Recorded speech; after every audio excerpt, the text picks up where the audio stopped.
So after a massive 6 to 7 month delay on the season 10 finale of The Walking Dead, we have finally got it.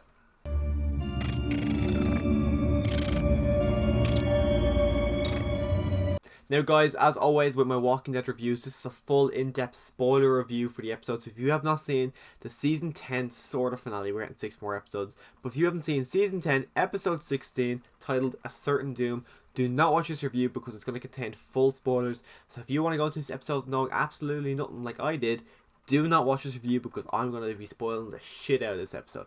So if you're still here, you've already seen the season 10 episode 16 of The Walking Dead, and now let's get into it fully straight up off the bat. We find out what their plan is to get out there. They're going to take a selected, I think it was 4 groups, 2 of each. They're going to walk through the herd with bags in their back full of speakers and equipment to then put it on the back of a horse and carriage and get them the hell out of there. Kind of similar to what they did in the start of season 6, but they didn't use music there. They just kind of kept walking. And I kind of found that to be very predictable. Well, not only predictable because of the fact that it happened in the comics. I knew it was going to happen here because it's the comics happened, but as well, how else were they going to get out of there? It worked really well. I think the plan, it was a really good idea. Of course, it was going to work the way they have planned it, but of course stuff is going to go awry. Of course, we see the Whisperers take out the wheel on the carts, so they quickly have to come up with a different idea. But seeing our heroes actually going through the herd, I actually found that to be terrifying. The fact that I knew like Daryl and Carol were going to be safe, and majority of them, I was kind of thinking Jerry might go down, but the way they were going through, it was like every second was a walker right beside them. Literally, they were struggling to get through at some stage. I think it's Carol in particular was struggling to get through because there's just so many walkers there. And as well, it's even more terrifying because not only is there walkers in this herd, but there was so many Whispers. You could not tell which is the Whisper and which wasn't. That's why they had Lydia up in the tower pointing them out so they can get them from afar. But of course, they missed one, and a Whisperer attacks Beatrice. And then Beatrice, of course, dies, which I was heavily predicting. When I kind of knew that they were going out in groups, and I knew Carol was going to be one of them going out. I knew the fact that whoever goes with Carol, unless they're a big named character, is going to die here, and Carol is not going to do anything. At first, I thought they were going to get attacked, and then Beatrice was going to get like stabbed and she was going to scream. And Carol, in a way of saving herself, I thought she was just going to kill Beatrice. So it didn't go down the way I exactly predicted it's going to go down. But I also knew, because I knew Carol was not going to let herself die in a situation of someone else screaming at their death. So I knew Carol was not going to go down that way at all. So that kind of worked out in a way that I knew it was going to happen there. As well, this kind of bad thing about this episode, the fact we waited 6-7 months for this episode, I've had so much time to think about this episode. I was kind of able to predict a lot of stuff that was going to happen. Some of it I got right, some of it I got wrong. The thing I got wrong was, well, maybe they could do that in the next 6 episodes, but Andrea's dead. No one got Andrea's dead. But then again, no, there's no one who could have got Andrea's death. There's no scenes like someone could have got, so I guess no one got Andrea's comic death, and they just completely skipped over it because in fairness, they don't really have anyone to give Andrea's comic death. But also, Gabriel's still alive. Like, as you see, I've got my Father Gabriel poster here, and I've actually got to meet him, I want to say 4 years ago. I don't know exactly, but I got to meet him. Very nice guy, very weird. He doesn't talk the way he talks in that at all, and he's surprisingly small. I'm a lot taller than he is, but I was convinced he was going to die. I always thought he was going to sacrifice himself. I thought because his comic death has already happened, or his comic death would have been this episode. And then I seen a still image about 2 weeks ago of him with 4 Whisperers walking towards him, and literally he got to the point where he killed one. He got all 4 of them on the ground. I thought, oh shit, Gabriel's gonna kill 4 Whisperers. That doesn't seem realistic at all. And then 2 of them hold him down. One of them was about to kill him. I was like, oh shit, this makes sense. I was assuming Gabriel was gonna kind of die here, but then all of a sudden, the guy with the mask comes out of nowhere and kills them as well as Maggie. So the guy with the mask is with Maggie. We still don't know who the guy in the mask is. We'll probably find that out in the extra 6 episodes. I have no idea who it is. I've heard a theory that it's actually Morgan's son, but right there, and the fact that we don't see him in a mask, we know it's a he because Maggie said it was a he. But I wouldn't be surprised if this is someone we know. The fact that they're covering her face, I assume it might be someone from the past or something. We must know who this person is somehow because we aren't seeing their face. So I'm assuming they're connected to somehow. But I was shocked to see Gabriel die, just because I thought he was going to be the big death of the season finale. My death predictions were, I thought Jerry was going to die. I thought he would be one to sacrifice himself, especially because him and Ezekiel had that big goodbye moment. I thought Gabriel, because I just kind of thought his story was coming to a natural conclusion. I also thought Luke and Jules were going to die. I thought they were going to die together. I just kind of assumed when they were going to get hurt, I thought there'd be some people to die. And the fact that none of them died really surprised me, because I really believed that some of those were going to die. And the fact that none of them died really, really shocked me. And that's kind of worked out really well, because I do like all those characters. Well, I don't really know Jules. I kind of forgot all about her until this episode. Luke, I could take him or leave him. But Jerry and Gabriel, I'm a massive fan of those two. Yeah. Gabriel, shockingly, because I hate him at first, like most people did, but now I really like him. I like him with Rosita. At first I was like, oh no, I don't really like that, but then when he comes up at the end, puts the jacket on her, I was really happy to see they both survive. And I was shocked to see Rosita survive, because as well, she's really survived past her comic counterpart now. Her character in the comics died last season, but can we talk about anyone surviving so long? We have Carol surviving 7 seasons ahead of her time, and she's going to survive the entire show, which is just nuts to see Carol surviving it compared to her comic counterpart. It's just absolutely nuts. But anyways, when they get out, they start bringing the herd across, and then once the wagon gets destroyed, they immediately think, okay, what we're going to have to do here is we're going to have to go in that herd, and then we're going to have to kill them. We're going to have to, not the herd, we're going to have to go in and kill the Whisperers. And I was thinking, okay, that's a fair enough, that's probably the only thing they can do. But again, that is fucking terrifying. That is going to be a horrifying thing to do. We see them going in. We see them walking very slowly in. And you see them just killing Whisperers. You see Whisperers dropping around. Beta starts to go insane. He's getting really annoyed by the fact that all this is happening. Also, Lydia did take Beatrice's bag, so Lydia is on the ground. Negan's on the ground. And then Negan, it's dark. Negan sees Beta and he goes, hey shithead. I'm like, oh my god, fuck yes, we are getting the Negan versus Beta fight, which I wasn't sure we were going to get. I didn't know how it was going to work out. We get to see that fight, but it's not really a fight.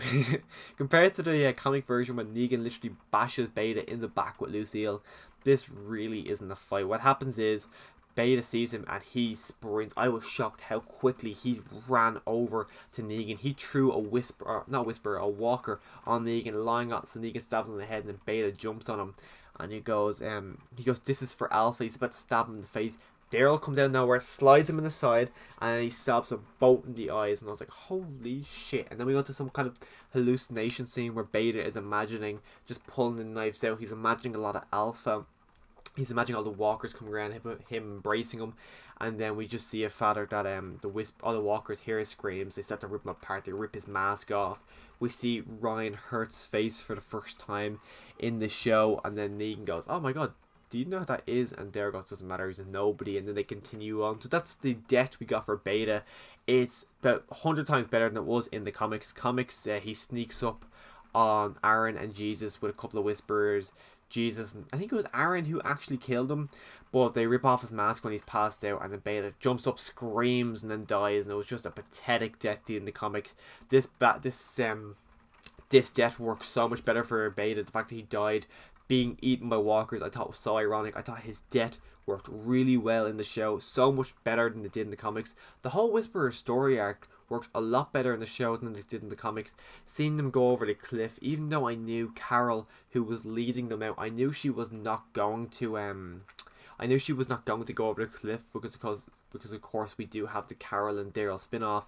But I liked that she was considering it, and I liked the fact that Lydia was the one to save her, and she pulled her out. They were sitting behind these rocks, all the walkers falling over, and they threw Alpha's mask down, which I just thought looked like a beautiful shot. Seeing all the walkers and Alpha's mask falling down was just absolutely gorgeous, really symbolizing that the Whisperer War has come to an end, and it just ends a lot better than it did in the comics. And I'm just really glad the fact that they did end it a lot better in the show than they did in the comics, because the comics was, as I said, it was massively disappointing how they ended it in the comics. But back on our other group, we've got Ezekiel, we got Yumiko, we got Princess, and we got Eugene making their way. Eugene's bike breaks, he's giving up hope. But then they find hope. They make their way to the train car. They're talking. There's no one there. They're saying, okay, she didn't show up. What are we going to do now?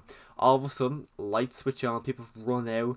And they say, put your guns down. And of course, it was the Commonwealth. We see the Commonwealth Commonwealth soldiers who look absolutely identical as they do in the comics, and it just put the biggest smile on my face because it literally looks like they're ripped straight from the comics. It looks like in season 4 when we got introduced to Abraham, Eugene and Rosita, and they were in that classic comic pose that they were in the comics. This was exactly it. It put the biggest smile on my face. I'm so excited to see what they do with the Commonwealth now. I hope they make it better than the show, or better than the comics, because the Commonwealth story arc, I wasn't really a massive fan of it. So hopefully with the TV series, it's going to be a lot better. But that final act just put the massive smile on my face. But fuck you, AMC, giving us a massive cliffhanger like that. I cannot wait to see what they're going to do in the next 6 episodes. Hopefully, I'm predicting it's going to be mid-February, and then finish about end of March. That's where I'm predicting it's going to be, because that's usually when we at the second half of seasons. They haven't announced anything, they haven't said anything. They're actually starting to film right now. I watched an interview with Lauren Cohan this morning saying they're going to be starting soon enough, or they already have started, but whatever. They're going to be, I'm assuming it's going to be February, March, so it's not that long of a wait. I am really excited to see what they do, because I thought this episode, it was good. I think it would have been a lot better watching it back when the other episodes came out. I think the excitement was there. I was beyond excited. I was really excited for this one, but I just think if I watched it all at once, it would have been better. But of course, that's not their fault. This episode is fantastic. I really, really loved it. We didn't get as many deaths as we thought. In our heroes, we got a few unnamed people. That was about it. Not many people actually got killed off the way I thought people were going to die. So I was kind of disappointed in that way, that not a lot of people were going to die, because I was kind of predicting a lot of people were going to die, especially because we've only got one season left. I thought maybe they might just kill people off because they can kill people off now. But actually, didn't talk about Maggie. Maggie's back. Yeah, it was great to see Maggie. She's got the longer hair, which I've always preferred Maggie with the longer hair. She gets really nice reuniting scene with Judah, and I've never really thought about Maggie and Judah, but then after watching, I was like, oh yeah, Maggie was the one who delivered Judith, so it makes a lot of sense why they do have somewhat of a bond. But it was just a really nice reuniting scene for the two of them as well. Daryl does say at the start of the episode that was kind of a fourth wall breaking joke for me. He was saying about Michonne, the fact that she's gone to go help some people, and then he said, oh, if I knew, I would have went with her. And then Carol goes, she wouldn't go if she didn't know you were here to mind Judith and RJ. And then he just goes, I'm sick of people leaving. I was like, okay, that just feels like Norman Reedus saying that about Denai Guerrera, Andrew Lincoln, Lauren Cohan, all these people leaving. It just feels like he's saying, I'm just sick of people leaving, which I am sick of people leaving. I want all these people to come back on the show. I've got my Walking Dead t-shirt here. You got Denai Guerrera as Michelle and Andrew Lincoln as Rick, and I would just love them to still be on the show, because honestly, it's just so disappointing we don't have Rick Grimes, because I love Rick Grimes. He's my favourite fictional character of all time. I wish he was still in the show, but I'm still beyond excited for the movie. But let me know your thoughts on this episode in the comment section down below. Click the subscribe button as well if you want to see more Walking Dead content from me in the future. I'm going to watch World Beyond at some point today, so my review of that should be tomorrow or the day after. And then next week, Fear the Walking Dead Season 6 starts, which I'm just really excited for. If you watched my reviews of Season 5 last year, you know I wasn't really a massive fan of that. But these trailers, the concept art, that picture in particular saying the past is dead, Morgan's face, big massive beard, red eyes, has just got me so excited to see what they're going to do with Fear the Walking Dead Season 6. Actually also got to meet Lenny James there last year. I said to him, oh, I feel like they're kind of foreshadowing your dead a bit. And he goes, why is that? And I said, well, there's a lot of kind of pictures of you looking into a window with a walker looking back at you, making it look like your face is skeleton. He goes, oh, okay. And then obviously he knew what was going to happen in Season 5. I didn't, because at that stage we were only halfway through the first half.